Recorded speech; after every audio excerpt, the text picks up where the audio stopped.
在前几天呢，我看了西兰的影片，他那部影片呢，就是他找来他的观众做问卷调查。于是我这个 RB 中文圈的炒作大王一想，我的观众都是一群傻逼，所以呢，我就问了我的观众一堆关于 Roblox 中文圈的傻逼问题。就让我们来看看我的傻逼观众是怎么样的一个组成成分。我们就是从第一个问题，也是一个非常普通、非常 easy、非常简单的问题，就是你的年龄最少的是只有4%的大学或以上。我看到这东西，我就觉得我的观众没救了。OK， 都是一群高中国中小学生，可能还会有个幼儿园。然后接下来是6%的高中，你知道，看到这个更绝望了。你知道，看到这个更绝望，就是我的观众中呢，能合法做爱的只有10%，然后41%的国小。你知道，我不知道为什么我的观众里面有这么多国小生，也没有那么多大眼睛啊、大便啊。然后第二个问题呢，我问了你是哪个国家的人，在这个问卷当中，668个人投票，就76%的人是台湾，也就是超过3/4的人都是台湾人。我的台湾价值又提高了 ，OK， 有9%的人是马来西亚跟新加坡的人 ，OK， 然后呢有12%是香港的。这个香港呢，我不敢多讲什么 ，OK， 如果讲太多糟糕的东西，我可能去不了香港了 ，OK。朋友是一个坚持。那还有这4%是其他的，然后告诉各位，这4%当中肯定有100%都是中。那现在这个问题也是我觉得中文圈没有特别多人去问的一个问题，就是你觉得 Roblox 中文圈还有救吗？然后就是思考一下 Roblox 中文圈还有没有未来？对，就是一堆儿童频道，一堆傻逼，然后中文圈会不会再砰一下，然后中文圈就毁灭？那我们就现在看还有救的 ，OK， 还有救的。28%，OK， 我觉得大家如果你不是幼稚园的话，你应该已经知道大概已经没有救的是几趴了吧？72%。我就说 Roblox 中文圈都是一群悲观主义，难怪 Roblox 中文圈没救。你看你们都没有正向主义。接下来这个问题呢，跟上一个问题有那么一点相似，而且应该有非常大的一个关联性。那这个问题呢，就是你喜欢 Roblox 中文圈吗？然后中文圈其实是一个非常混乱的一个定位，就是有好的，但是不多啊，有坏的。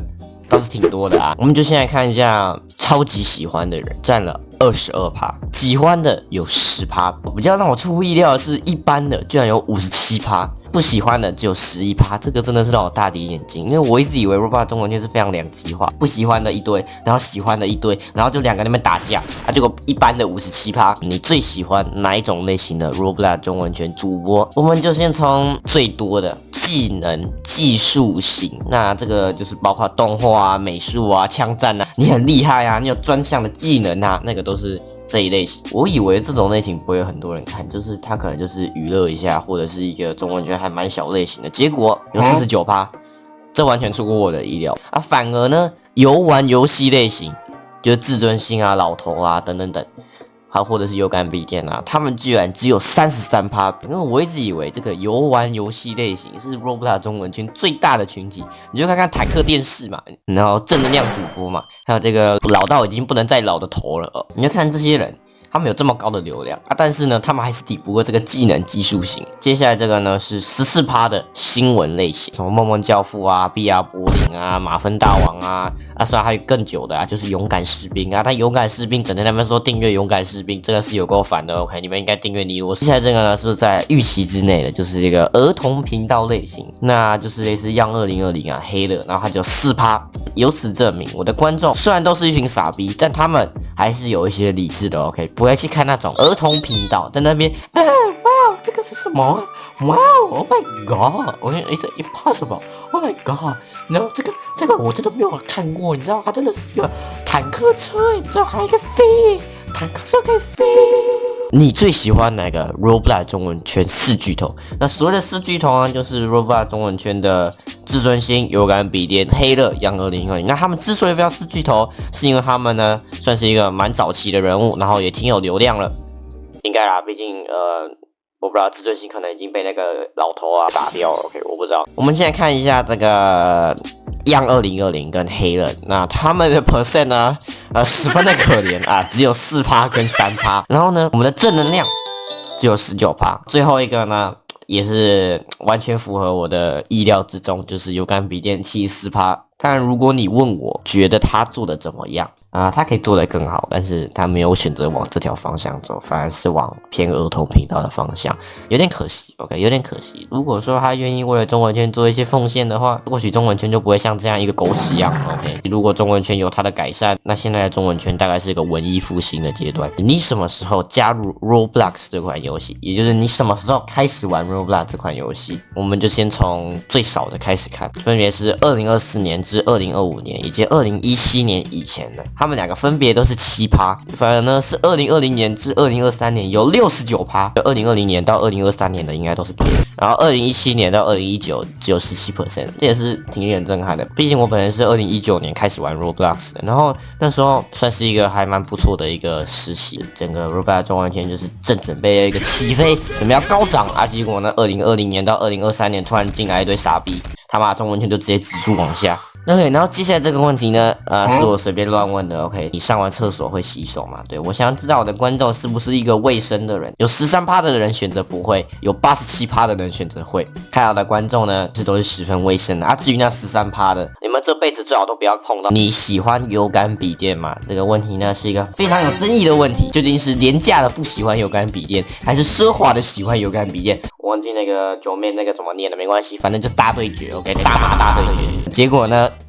蛮符合我的意料之中，67%喜欢有感笔电，33%不喜欢有感笔电，所以蛮符合我的意料之中。毕竟我的这个有一部影片呢，他妈的大肆批评有感笔电。接下来这个问题呢，是一个比上一个问题更有争议性，然后一个不好好回答，我大概就要被这个台湾政府抓走的这个窘境。OK， 就是你去过中国吗？我不知道，我当初问这个问题，我觉得我真的是一个傻逼。OK， 为什么要问这个问题？难道我不知道我问这个问题会被台湾政府抓？没关系，没关系，只要我的观众就是50%以上没有去过，我这个频道都还是保住的，我的人身安全都还是安全。有27%的人去过，有73%的人没去过。哎 ，yes，OK， 我就说。我怎么可能是匪谍呢？你看，我是纯正的台湾血统 YouTuber。那个移民署不要把我抓走 ，OK？ 移民署，我没有那个宣战那个统战的意思，没有，我没有，绝对没有 ，OK？ 绝对没有。你最喜欢玩哪一款主流游戏？那如果大家不知道什么叫主流游戏，就是那种就是很多人玩，然后 YouTube 也很多人拍的主流游戏。那最著名的就是布拉夫啊、Fish 啊、Rivals 啊、最强战场啊。比较让我出乎意料的一件事情是。居然有56%的人选择了 Rivals， 然后反而布拉夫跟最强战场一个只有20%，一个只有17%，也是够可悲了，你知道，也是够可悲。然后 Fish 呢，也是少的可悲，你知道，只有8%。像 Rivals 居然有56%，也就超过一半的观众都喜欢玩 Rivals， 所以我是不是该多拍一点 Rivals， 对吧？你看，如果我多拍一点 Rivals， 就会有超过一半的观众来看。然后就可以增加我的流量。OK， 我知道啊，以后来多拍 Rival， 以后就那个什么，我的标题就说 Rivals 新枪 ，Rivals 新皮肤 ，Rivals 新模式 ，Rivals 排位 ，Rivals 对决 ，Rivals 外挂。OK， 这样我的流量大概有800万，我觉得应该是没啥问题的。然后接下来的问题呢，是我绝对稳赢的一个题目。OK， 就是你觉得我的影片好看吗 ？OK， 这是一个非常刁钻的问题。OK， 我相信我的观众都是一群非常聪明、非常厉害的人，一定会觉得我的影片都是非常好看、非常有趣、非常热门。OK，50% 选择了非常好看，然后呢有11% 选择了很好看。OK， 这边总共61% 都觉得我的影片很好看，然后我相信呢，剩下的那39% 肯定都是一般般，7%。没关系，没关系，我相信狗屎肯定没有很多人。OK， 狗屎大概也就10%、31%。你看，我就说中文圈没救了，你知道？你看每次啊，都你们这群人啊，把这种优质主播啊，都给他逼到退出Roblox中文圈了。你看，哎，还不好好珍惜这种优质主播，好不好？真的是。快哭了！你觉得谁是新闻大王啊？最近呢 ，Roblox 中文圈呢有越来越多的这个新闻主播啊，那我们就来看看谁是这个 Roblox 中文圈的新闻大王。要参选这个新闻大王的人，分别有马芬大王、毕亚波仔跟梦梦教父啊。当然，你说勇敢士兵怎么没有呢？因为他一直在那边订阅勇敢士兵 ，OK， 他没有订阅李罗士兵太早。然后这个结果呢，也是非常符合我的意料之中，就是有93%的人都选择马芬大王，然后有4%跟3%的人选择毕亚波仔跟萌萌教父。如果你有注意到的话，就是这一个的投票还有3.3K。你说为什么会有这么多呢？原因就是呢，他妈的马芬大王啊，直接给他开挂，在他的社群贴文抛出这份投票。然后呢，就有一堆观众投马芬大王 ，OK， 我觉得这个马芬大王可以直接丢掉 ，OK。接下来就比亚波仔跟梦梦教父啊，你觉得比亚波仔跟梦梦教父哪个比较好？肯定是比亚波仔 ，OK。所以说呢，我们的新闻大王是比亚波仔 ，OK。这个马芬大王他妈开挂，太糟糕了 ，OK， 太糟糕了，我们要给他个红牌 ，OK。然后梦梦教父那边只能报假新闻，给他一个黄牌啊。然后比亚波仔啊，最佛心的 YouTuber 给他一个绿牌。虽然我明天走在路上不会被马芬的观众殴打，yes。Please, OK, please 放过我。你平常怎么称呼 Roblox？ 那我为什么会问这个问题？就是我之前有去跟香港的观众聊过天，然后他们讲 Roblox， 很多人都会讲什么罗霸啊、罗布勒斯啊，就是比较跟台湾人 Roblox 名称是不一样。就是我觉得他们特别的 OK。我们就现在看一下最大众的，就是 Roblox 有79%，也是这个挺正常的。毕竟你知道念 Roblox 其实还挺顺，对吧？毕竟 Roblox 中文圈，谁会念罗霸中文圈？有5%的人呢，这个选择罗布勒斯。其实我不知道为什么这个 Roblox 翻成中文之后会变罗布勒斯，有点中国的口腔，罗布勒斯了。7%的人呢，直接更简短 ，RB。那个 O 跟 LOX 直接不见，直接变 RB。9%的人呢选择罗霸，罗霸就是罗布拉，然后就变罗霸了。你觉得 Rivals 还能撑多久？这问题呢，是我之前一直看到有很多人觉得这个 Rivals 活不了多久啊，结果呢，他们那个日期过完之后，yes， 你知道 Rivals 他妈的还活着，就是一群小丑，你知道像老高。有71%的人选择半年到1年 ，OK， 那半年到1年呢，以我拍片当下。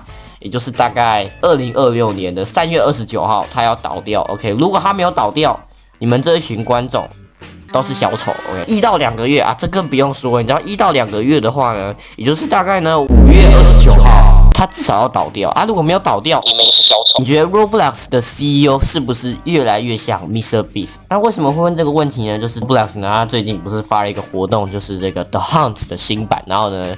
可以赢得$100万，挺像那个 MrBeast 吗？你踩到这个圈圈里面10个小时，你就可以获得$10万、$800万、$1000万、$1亿、1兆。我感觉就是阿比把朱 K 最近跟这个 MrBeast 混得挺熟的，然后可能想要跟 MrBeast 玩同样的一个方式。那其实我在这个题目中，我放了3个选项，已经不是是跟不是，而是呢，我还放了第3个选项，就是哈哈，我根本不知道 Roblox 的 CEO 是谁，然后他占了29%。我操你！然后呢，我们往上看呢，9%的人选择并没有，以及62%的人选择他越来越像 MrBeast。我觉得他确实越来越像 MrBeast了。OK， 然后我的观众呢也十分认同。你觉得 Roblox 加入按钮从绿色变成蓝色好看吗？那这个问题呢，其实就是之前如果你有注意到的话，或者是你有看马芬先生啊、比亚波来报道，你就会发现他们都有讲这个加入按钮啊，以及整个 Roblox 的界面啊，都变成那个蓝色，都要变成 Discord。那有62%的人选择狗屎。What the fuck？ 不是这绿色有这么重要吗？就像那个马芬先生说的，他改成绿色真的会影响你的一辈子吗？难道他改成绿色你就没有未来了？是不是？他妈！然后呢，有3%的人选择不好看。看久了你就习惯，像现在我也习惯了 ，OK， 而且我也觉得它确实还不错看 ，OK， 还不错看，毕竟那种蓝色有一股艺术家的味道。28%的人选择一般啊，这个就是没有很在意啊，反正就是都是一个按钮啦，点一下就进去了，管它什么颜色，管它是绿色、红色还是青色，反正只要是个按钮让我进去游戏都是好事。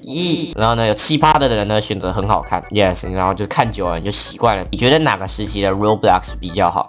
那这个问题主要是我想问一下，就是我的观众对于哪一个时期是最好的？那 Roblox 有很多时期，然后每个时期都有它各自爆红的游戏。那5%的人选择了2015年以前，我觉得10年前那个阳春，那个拿个大炮，那个苹果，还有那个气球往上飞的那个，是一个非常好的一个时期。然后呢，有55%的人选择2016到2018，这个是挺出乎我意料。虽然我有点忘记2016到2018是有什么东西，好像是 Jailbreak 出现，所以那时候大家才觉得特别好玩。有26%的人选择2019到2022，这段时间就是我加入的那个时期，我觉得那段时期还不错玩。我不知道为什么会有那么多的人选择2016到2018，但我自己觉得2019到2022是我体验最好的一个时期啊，但可能2016到2018更好。至于2022到2025呢，只有15%的人有一堆这个什么把人丢出去的啊，或者是什么盖大亨啊，什么模拟器啊，什么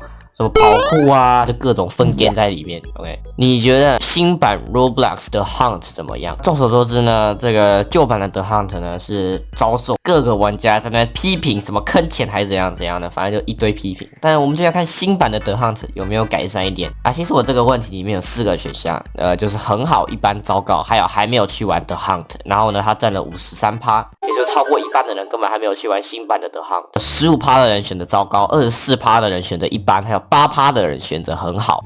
蛮平均的，就是没有到很两极化，就中间还有人，然后上面两边有一些人，相对来讲还是糟糕大于很好。我觉得会这样的原因其实是，这次虽然它的活动有比较好一点，但是 yes 可能还是有一些，比如说太干啊、太坑钱的地方啊，他们可能为了拿出100万，于是跟观众坑了更多100万，所以等于是我们亏了。就是你觉得你的成绩怎么样？对，那有4个选项。OK， 有4个选项，那我们就先从一个非常奇葩的选项，叫做我已经是社畜了。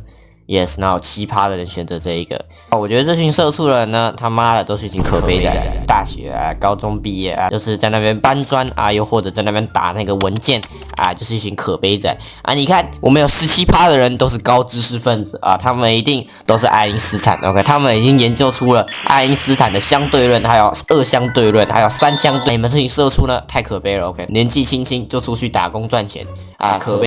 主播不要再攻击那个有消费能力的这个社畜们 OK， 不然如果再继续攻击下去，大概没有多少人会再继续买我的会员了 OK。那个我觉得社畜很棒 OK， 你们都是为国家效力非常厉害的人，好，然后记得多抖一点钱给我 OK。50%的人是一般人。这一般人呢，就是一般般嘛，就是成绩没有很好，但是还活得下去吧，反正未来也是成为社畜啊，一样可以帮我赚钱。还有22%是傻逼。这群人没救了 ，OK， 这群人没救了 ，OK， 这群人他妈的未来不会有消费能力，没办法帮我赚。你认为 Roblox 的旧版死亡音效或现在的死亡音效哪个比较好？你在新加这个死亡音效之后才加入的人呢，你可能不知道，旧版的死亡音效呢是 Woof， 然后呢现在是，在这个选项里面呢有88%的人选择旧版的 Woof。然后2%的人呢选择现在的，11%的人呢选择都差不多啊，就是那种管他什么死亡音效，能玩游戏就好了。他们有把他们的伺服器变成马铃薯，就是好事了。OK， 那这就是今天的这个我调查了我的观众的组成成分。这部影片呢也就探讨了我的观众究竟是一个怎样的成分啊。然后呢，在最后我要再讲一次，我要再次提醒一下我刚那个赌注，就是呢，你觉得 Rival 才能撑多久？那个1-2个月的你最好祈祷6月29。还是5月29的时候 ，Rivals 要倒掉不然你们都是小丑。还有那个半年到1年的你们最好也小心一点。你们最好在2026年的3月29号之前，你们要期盼这个 Rivals 是倒掉的 ，OK？ 不然你们也都是小丑。你们这样2个都变成小丑，也就是说我的观众里面这样会有89%的小丑。Holy